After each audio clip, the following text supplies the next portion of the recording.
મોરબીમાં અસામાજિક તત્વો બેફામ બન્યા। તલવાર સાથે મારામારી કરતો એક વિડીયો વાયરલ થયો। હળવદના કુંભાર દરવાજા વિસ્તારની આ ઘટના। પોલીસને પડકાર ફેંકતો અસામાજિક તત્વ વિડીયોમાં દેખાય છે। જાહેર રોડ પર ઝઘડો કરી અને ગાળાગાળી કરી મારામારી કરતો વિડીયો વાયરલ થયો છે। આ તસવીરો જુઓ।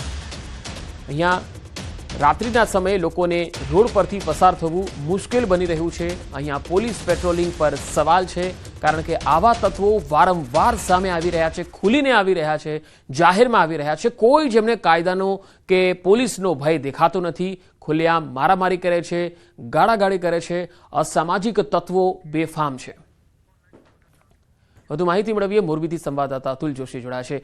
અતુલ, શું કારણ છે કે મોરબીમાં વારંવાર આ પ્રકારે અસામાજિક તત્વો બેફામ થઈ રહ્યા છે? પંકજ, જે ઘટના આપ જોઈ રહ્યા છો, જે હળવદના કુંભાર દરવાજા નજીકના વિસ્તારની જે ઘટના છે, જ્યાં આવારા તત્વો છે તેણે જાહેરમાં પોલીસને પડકાર ફેંકતો હોય તેવો વિડીયો વાયરલ થઈ રહ્યો છે। સોશિયલ મીડિયામાં આ વિડીયો છે તે જોરશોરથી વાયરલ થઈ રહ્યો છે। ત્યારે જાહેરમાં બીભત્સ ભાષામાં વાતો કરતા જે લુખાઓનો આતંક છે તે હળવદમાં ચરમસીમાએ છે। તો બીજી બાજુ હળવદ પોલીસ અને સ્થાનિક પોલીસ પણ જે ખનીજ ચોરીમાં તંત્ર નિંદ્રાધીન હોય તેવી અવસ્થામાં છે। આવારા તત્વોને લઈને જે રાત્રિના સમયે લોકો જે ઉનાળામાં બહાર નીકળે છે તેઓ પણ બહાર નીકળતા ડરે છે। હાલ હળવદ શહેરમાં પોલીસની ધાક ઓસરી હોય તેવો પણ માહોલ બની રહ્યો છે। પંકજ જી અતુલ, આભાર માહિતી આપવા માટે। વાત વડોદરાની। વડોદરામાં તાલુકા પંચાયતના પ્રમુખ અંકિતા પરમારના પતિની દાદાગીરી કેમેરામાં કેદ થઈ। જે લોકોના મત મેળવી શાસન મેળવ્યું એ જ મતદારો સાથે મારામારી કરી। આ તસવીરો જુઓ। પોર ગામે ડ્રેનેજ લાઇન નાખ્યા બાદ પેવર બ્લોક નાખવાની બાબતે બબાલ થઈ ગઈ। પેવર બ્લોક નાખવાની કામગીરી દરમિયાન સ્થાનિકોએ વિરોધ નોંધાવતા માથાકૂટ થઈ। પેવર બ્લોક નાખવાની કામગીરીમાં વેઠ ઉતારતા લોકો વિફર્યા હોવાની ચર્ચા છે। તાલુકા પંચાયત પ્રમુખની હાજરીમાં પતિ રોનક પરમારે મારામારી કરતા વિવાદ થયો। મારામારીની સમગ્ર ઘટનાનો લાઈવ વિડીયો સામે આવ્યો છે। તો તાલુકા પંચાયતના પ્રમુખની હાજરીમાં આ મારામારી, તેમના પતિ દ્વારા આ મારામારી કરવામાં આવી। તાલુકા પંચાયતના પ્રમુખની આ પ્રકારની દાદાગીરી તો જુઓ। આ સ્થિતિ છે જ્યારે મત લીધા પછી એ જ મતદારો સાથે આ નેતાઓ હોય કે ચૂંટાયેલા પ્રતિનિધિઓ હોય એમની આ પ્રકારની દાદાગીરી આવે છે। ડ્રેનેજ લાઇન નાખ્યા બાદ પેવર બ્લોક નાખવામાં આવી રહ્યા હતા, પરંતુ તેમાં વેઠ ઉતારવામાં આવી રહી છે એવું સ્થાનિકો જ્યારે કહેતા હતા ત્યારે આ બબાલ થઈ ગઈ। તાલુકા પંચાયતના જે પ્રમુખ છે તેમના પતિ પણ ત્યાં હાજર હતા, એટલે પ્રમુખના પતિ ઉશ્કેરાઈ ગયા અને તેઓ સ્થાનિકો સાથે મારામારી કરવા લાગ્યા, દાદાગીરી કરવા લાગ્યા અને બાજવા લાગ્યા। 3 અલગ અલગ તસવીરો અમે આપને હવે બતાવીશું। 3 તસવીરોમાં ઘટના અલગ અલગ દેખાય છે, પરંતુ સિમિલર છે। આ 3 તસવીર જુઓ। અમદાવાદ, મોરબી અને વડોદરા। અમદાવાદમાં અસામાજિક તત્વ છે, જ્યાં યુવકને માર મારવામાં આવ્યો। ઘટના હાથીજણ સર્કલની છે। મોરબીના હળવદનો પણ આ બીજો વિડીયો તમે જોઈ શકો છો, જેમાં પણ અસામાજિક તત્વો તલવાર સાથે મારામારી કરતા જોવા મળ્યા। અને ત્રીજી તસવીર તો ખરેખર ચોંકાવે એવી છે કે પંચાયતના પ્રમુખના પતિ છે એ સ્થાનિકો સાથે મારામારી કરતા દેખાઈ રહ્યા છે। આ સ્થિતિ છે અને કાયદો વ્યવસ્થાની સ્થિતિની તો વાત જ ન કરીએ, કારણ કે આવા બનાવો હવે સામાન્ય થતા જઈ રહ્યા છે।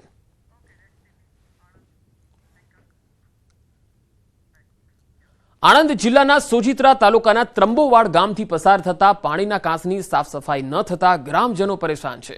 સોજિત્રા તાલુકાના મઘરોલ, લીંબાલી, ત્રંબોવાડ અને અન્ય 5 ગામોને સિંચાઈનું પાણી યોગ્ય માત્રામાં મળતું નથી। તેનું કારણ છે સાફ સફાઈ વગરની કાંસ। તેમાં પણ ચોમાસામાં વરસાદી પાણી ખેતરોમાં ભરાય છે, જેથી પાકને પણ નુકસાન થાય છે। આ કાંસને અડીને આવેલા ગામના ધરતીપુત્રો ચિંતિત છે।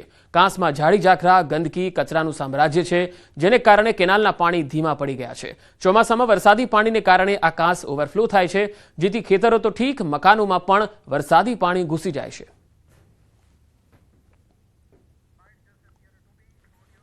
સુજિત્રા અમારી પાસે કાં આવ્યો છે ચિત્રની પાછળ, અને પાણીને એવું ચોમાસામાં બહુ ભરાઈ જાય છે। કોઈ એનું ધ્યાન આલતા નથી, બરાબર? કોઈ એનું ધ્યાન આલતા નથી। પાણી ઘરોમાં પણ ઘૂસી જાય છે, અને અમે અંદર રસ્તા પાણી પણ કિનારનું અમારે ધીમું ધીમું અહીંયા આવે છે, અને રસ્તામાં પણ પ્રોબ્લેમ છે। તે લગભગ 8 થી 10 ગામોને જોડતો આ કાંસ છે। અહીંયા ત્રંબોવાડ ગામે ચોમાસામાં વરસાદના પાણી ભરાવાથી ખૂબ મોટું નુકસાન થાય છે। અહીંયા જાડી જોખરા કોસની અંદર થઈ ગયો છે, ભરાઈ ગયો, અને કોસ પૂરાઈ ગયો છે। અહીંયા ચોમાસામાં આ જાડી જોખરાને લીધે કોસ પૂરાઈ જાય છે, એટલે રોડ ઉપર પાણી આવી જાય છે અને લોકોના ઘરોમાં પાણી પેસી જાય છે। તો મારી સરકારશ્રી અને કોસ વિભાગને વિનંતી છે કે આ કોસ વહેલી તકે જલ્દી સાફ સફાઈ થાય એવી અમારી ગામ લોકોની માગણી છે। ખંભાળિયામાં નગરપાલિકાની ઘોર બેદરકારી સામે આવી। ગટરના પાણી લોકોના ઘરોમાં ઘૂસ્યા। ખંભાળિયાના સલાયા ગેટ વિસ્તારમાં ગટરના ગંદા પાણી છલકાયા। સ્વચ્છ ભારત સફાઈ અભિયાનની વાતો કરતી ખંભાળિયા નગરપાલિકા ઊંઘથી ઝડપાઈ। સ્થાનિકો દ્વારા અનેક વખત રજૂઆત કરવા છતાં પણ નગરપાલિકા તંત્ર કુંભકર્ણની માફક નિંદ્રાધીન છે। ગટરના ગંદા પાણીના કારણે રોગચાળો વકરવાની શક્યતા છે। સ્થાનિકોમાં નગરપાલિકા વિરુદ્ધ રોષની લાગણી છે। ગટરની સમસ્યાનો હલ તમે કાઢો અને આ છોકરામાં બીમાર પડે, નળ આવે ત્યારે પાણી ગટરનું પાણી ને નળનું પાણી એક થઈ જાય તો આની કંઈક રસ્તો નીકળે તો સારું। આ કેટલા દિવસથી અમે ગુજે મળીએ છીએ અને કહીએ છીએ, ફોન કરીએ છીએ, આનો કોઈ રસ્તો નીકળતો નથી। તો તમને રિક્વેસ્ટ છે કે ભાઈ આનો કંઈક હલ કરો। આમાં ડોલેથી ઉલેથી તો એ થાય સવારે ત્યાં નીકળે અમારે 10 વાગ્યા સુધી તો જણું બિચારા કામે વયા જાય। કોઈ ઘરે હોય નહીં, અમે બાયું ઘરે હોય, આમાં શું કરવું અમારે? વરી જાણું નથી, કામેથી બોલાવીને અને અમે પાણી બધું ઉલે ચાલવા લાગે તો અમે બધું અહીંયા નીકળી શકીએ।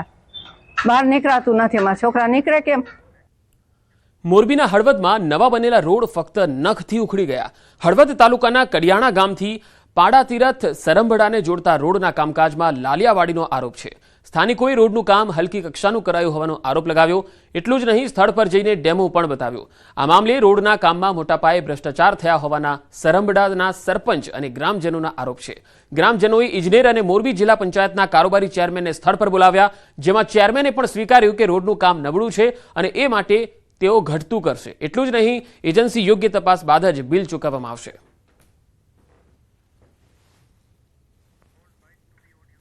પણ જોતા આ વિષય આખો એન્જિનિયરનો છે અને ગામ લોકોને રજૂઆત છે, છતાં પણ એ હલકી ગુણવત્તાનું કામ થયેલું દેખાય છે। માટે એની યોગ્ય તપાસ કરવી અને જે કાંઈ આમાં ઘટતું હોય